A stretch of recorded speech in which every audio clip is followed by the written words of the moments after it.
that's kind of how it all started for me. I mean, been doing it ever since. I love it. I've got Yeah, sessions this weekend, so that's really interesting, and it's interesting that you talk about the Reiki kind of as a an intermediate step of the uh, demonic depossession, you called it. I love that. But because my partner, the quiet healer, who's here, hello, she does Reiki, and that was bleh, stepping on my words.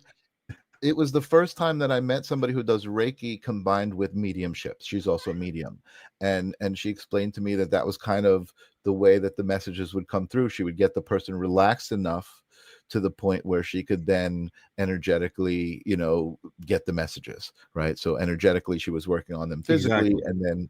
and then spiritually. So I want to kind of back up, because you talked about this, and I like the fact that you're kind of saying it's not really a possession, because I learned about this but through watching Lara, the whole idea of an energetic attachment, right? The idea that spirits that are in the energy realm attach themselves to your energy and affect you.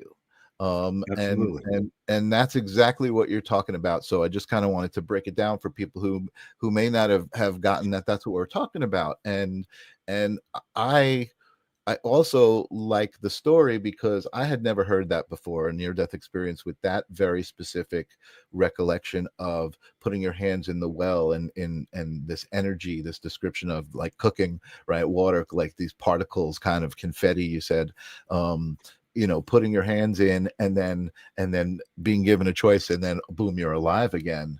I want to go back to that moment for a minute, because again, that was the story that you told me about realizing there was something else, right? So when you came back, you had recollection of this whole story because you just told it to us nice and crystal clear.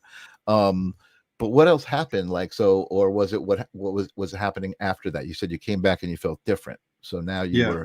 were you seeing I energy? You were feeling energy? Yeah, I've seen auras and energy ever since then. The thing that got me was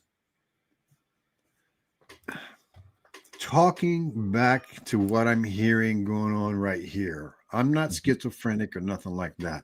I have validation upon validation upon validation messages